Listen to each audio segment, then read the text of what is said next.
What up? It's Raphael with NBA Draft Junkies. And in this episode, it is my mock draft 1.0, but picks 15 through 30. If you're not subscribed to the channel, please subscribe. Check it out. In the last episode, I dropped my mock lottery. And if you missed it, I'll give you a quick refresher. At number 1, I had the Houston Rockets selecting CADE Cunningham. At number 2, the Detroit Pistons selected Evan Mobley. I had Jonathan KUMINGA going number 3 to the Orlando Magic, which was not very popular on my YouTube channel.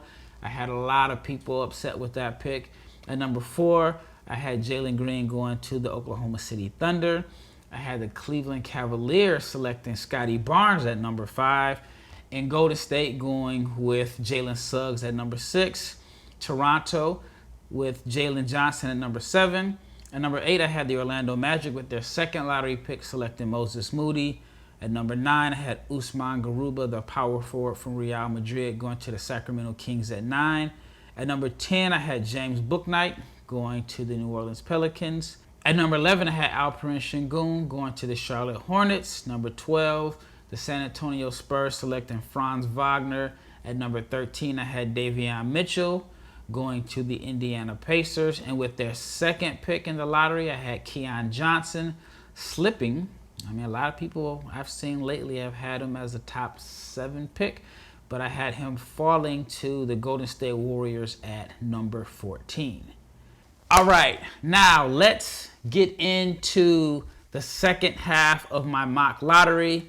I did one mock lottery before on Locked On Network, and then on my YouTube channel, the last one was the first mock one, so it's kind of weird. It's like mock lottery 2.0 on the Locked On NBA Draft, and then on my YouTube channel, it is mock lottery 1.0. But either way, thank you for listening, and let's get right into it. At number 15, it is the Washington Wizards. And if I'm Washington, I'm gambling on Kai Jones. It's a gamble. I think that he has tremendous talent, tremendous upside, still a little raw. There are some questions about his position. Some see him as a 4, some see him maybe as a 5. Some think that he has some wing skills, but I would gamble on him. I think, like I said, he's a talent. He shot well from 3. He has potential to be a floor spacer, a guy that can be a vertical lob threat. Even though his pick and roll numbers weren't good, I wonder with better spacing, could he be a threat as a roll man? And Washington is in somewhat of a weird predicament simply because you don't know what's going to happen with Bradley Beal. All the signs indicate that he loves it there. He plans on being there long term. And then you have Westbrook, who on paper, he's getting up there in age, but his production has been pretty consistent. And then, you feel like, are they close to being a contender? Are they going to be able to add anyone in free agency that's going to push them over the top? And I think Kai Jones from Texas is a guy that can bring some athleticism and floor spacing. And again, I think he has loads of potential, just a little bit raw. But if he can maximize his skill set, I think that he could be a really valuable weapon for the Washington Wizards. All right, at number 16, it is the Boston Celtics, and this is a fun pick for me. I have them selecting Josh Giddey. Giddey is outside of my lottery, but I've seen a few mock drafts have him at lottery pick. I think for Boston, this would be a good pick simply because he adds size. He would give them an insurance policy for Kemba Walker, who it seems like he just can't stay healthy. I mean, he's a smaller guard. He doesn't really get to the free throw line. He relies a lot on his jump shot. And it just seems like Boston just hasn't been able to just get the right fit with Kemba and Jaylen Brown and Jason Tatum. I mean, Kemba's definitely their point guard next year, but I think Josh Giddey could be a very interesting piece for the Boston Celtics. And I think that's a pick that they will be happy with, especially the Boston fans who are kind of out on Kemba Walker, or they're not a big fan of him and their long-term plans. So Josh Giddey to the Celtics, I think that would be a very good value pick there. At number 17, it is the Memphis Grizzlies, and this is a pick that you would go pretty much based off of upside, not necessarily production. It is Zaire Williams from Stanford. Zaire came into his freshman year highly regarded, and just in my opinion, he did not have the season that I expected him to have. I think it could be related to his injuries. I know he was playing with a bulky knee brace at the beginning of the year. And then Stanford was just in a weird situation. I had a podcast guest a few weeks ago. One of the things that he brought up that I never considered was Stanford wasn't even able to practice at home. And they were like basically practicing and playing games kind of on the road because of all the restrictions due to COVID. But I think Zaire Williams is a guy that has plenty of potential. And this is a pick, like I said, will be based off of upside, not necessarily production. And I think he could be a good fit for this young Grizzlies team that, in my opinion, has just overachieved. On paper, they do not look like a playoff team. But Ja Morant is a difference maker, has a very heavy impact on the squad. And like I said, I think Zaire Williams could be a good pick here, because I like what Memphis has done as far as developing their talent. So I like that pick there. At number 18, it is the Oklahoma City Thunder. And I would go with Isaiah Jackson here. I had Jackson as a late lottery pick on one of my previous mocks. But, you know, if all my mocks were the same, there would be no need to have a 2.0 or 3.0 or whatever. And I think this is a pick that seems to fit along with what Oklahoma City has done in the past few years. Jackson is a high upside guy. Wasn't very highly regarded coming into this class. And, well, let me put it like this. Well, he wasn't expected to be the highest drafted Kentucky player, but I think it's pretty much safe to say that he will be the first. In my opinion, Jackson would give the Thunder another young, athletic, shot-blocking presence on their front line, which features Moses Brown, Alexis Pokusevski, and Darius Bazley. Right now, the Thunder are just stockpiling picks and talents. I mean, this is one of a gazillion picks they have in the next few years. So they're in a position to where they can gamble on the biggest upside as opposed to who's ready to come in and contribute right away. But I wonder what they do with Al Horford. I think there's some teams that Horford could really help next year. And I hope to see him move simply because he's at the latter stage of his career and the Thunder do not have any plans for him. Please get Al out of Oklahoma City. Put him on the team where he can come in and be an asset. So that's just my opinion there. At number 19, it is the New York Knicks. And I'm going to address a need that has been evident in the playoffs. The Knicks need shooting and Corey Kispert. Now, I don't think that he necessarily falls this far, but he has in my mock draft. And I think that he could come in and help New York right now with his outside shooting, one of the best shooters. And some say he was the best shooter in all of college basketball, but he gives the Knicks a somewhat of a veteran presence.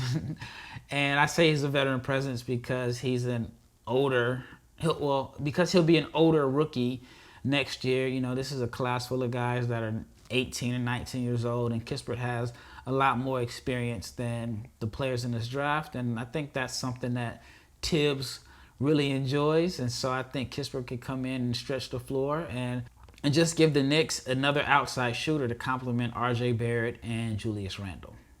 At number 20, it is the Atlanta Hawks, and this is the same as my mock draft 1.0. I have them selecting Trey Mann, and the Hawks have a lot of players that have similar skill sets, but I think Trey Mann could be a valuable piece because if you notice, since Nate McMillan has taken over, and maybe it was before Nate McMillan, but I've noticed that the Hawks have ran some sets with Trae Young off the ball, and he's very dangerous with the ball in his hands because he's such a great playmaker. But off the ball, when they have Bogdanovich running the offense and Young coming off of screens, it makes their offense even more dynamic. And so I think a guy like Trey Mann could come in off the bench and he could free up Trae Young from the ball handling duties. And I think both pieces or both guys playing together, it would be instant offense. Trey Mann is an excellent shooter, especially off the dribble. Has like this weird stat where most of his three-point shots came off the dribble. So it's like this new position called three-point shot creator or something like that. But anyway, I like that fit there for the Atlanta Hawks. Back on the clock is the New York Knicks. And yes, this time I addressed their need for a point guard. I know the fans are not happy with Elfrid Payton, who has been benched in the playoffs. And I know Frank Ntilikina, I feel like a lot of people are just ready for the Ntilikina era in New York to end. And I think it would be beneficial for both parties. I think Frank needs a change of scenery. Derrick Rose has been the man. Rose has been incredible. Just a great comeback story. And I mean, I just love seeing that he's been able to just kind of change his career and kind of resurrect his career in New York. I mean, he's had good numbers in Detroit and Minnesota, but nobody was paying attention. And now that he's on a bigger stage in the playoffs in the Knicks, and you can really make a strong case and say he's been the Knicks' best player in the playoffs. But I would still select another point guard here, and I would go with Jaden Springer from Tennessee. I think he can play a little bit of 1 and 2. Springer's young for his class, one of the youngest players in this draft class. And I think that he has a lot of potential and upside to be a two-way point guard. I felt like he was a little bit unselfish. I would have liked to see him take a little bit more shots. But again, I like his potential as a two-way player. He seems like the type of player that Tibbs would like in New York. All right, back on the clock for the second half of my mock lottery. And it is the Los Angeles Lakers at number 22. This is a little bit early for the Lakers. At least I would have not predicted that the Lakers would be selecting this high in the NBA draft. But I feel like they can address the need here with Chris Duarte from Oregon. Duarte would give the Lakers another wing, a sharpshooter. And I think with his maturity and his age, and to me his age is the only thing that's holding him back from being a lottery pick. I think he'll be 24. And I know that's going to be held against him, which is going to be a mistake. I mean, you look at Desmond Bane last year. He fell late in the draft or late in the first round, largely due to his age. And he's a contributor for the Memphis Grizzlies right now. And I think Duarte could have a similar impact. And if you're LeBron, you love a rookie like Duarte because he's able to come in and contribute, knock down open shots, but he also brings some maturity. You don't have to necessarily develop him, so I think Duarte would be an excellent choice for the Los Angeles Lakers. All right, back to back at number 23 and 24, it is the Houston Rockets. This is their second and third picks of the first round, and the first pick they selected CADE Cunningham. And here at number 23, I would go with Sharif Cooper from Auburn. A little on the small side, but Sharif is electric. He would be fun to watch. I think he would definitely be a change of pace guard. I know they still have John Wall on the roster, but I think Sharif and CADE could possibly play together. I mean, I think CADE is such a Swiss Army knife that you can play him at multiple positions. But I would love to see Sharif Cooper come in and be like an energy guy off the bench. So that would be my choice there.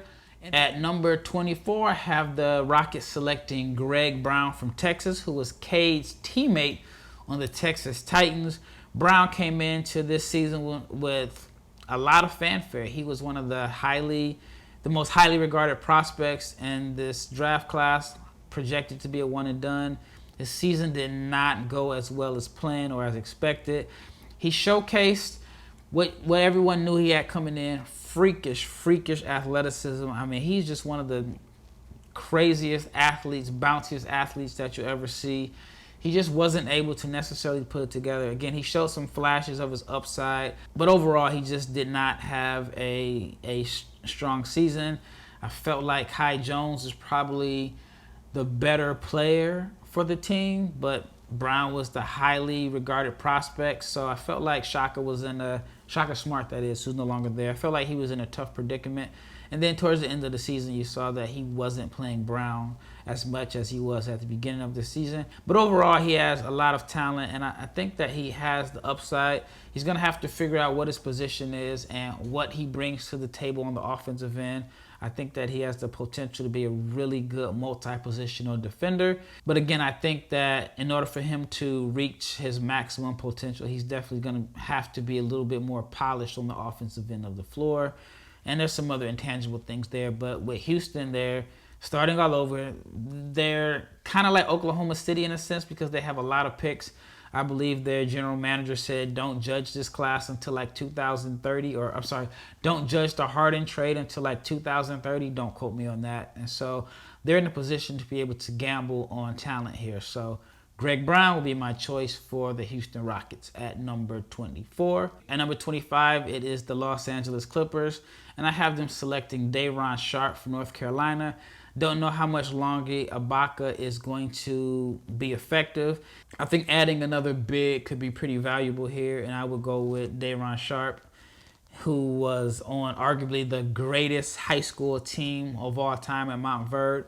Sharpe showed some potential. He's more so like an offensive rebounder, hustle guy, but I think that he's shown some flashes of being a good passer. He might be able to eventually be able to stretch the floor. Not necessarily saying he'll be a three-point shooter, but I think he should be able to extend his range. But I really like him as a passer and a hustle guy, and I think that defensively he should be able to at least be able to be like a solid defensive big in the NBA. So I would go with Day'Ron Sharpe if I'm the Clippers at number 25.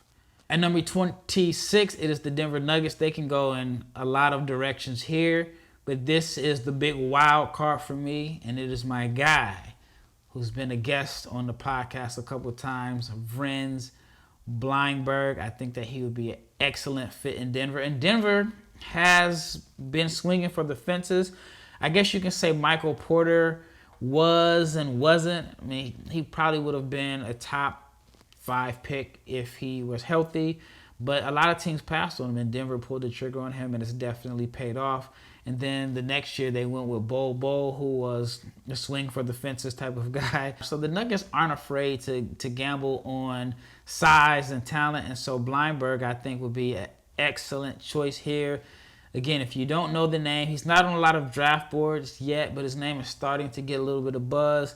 6'10" playmaker, kind of reminds me a little bit of Chandler Parsons. Can shoot the three, can handle the ball, can make plays out of pick and roll.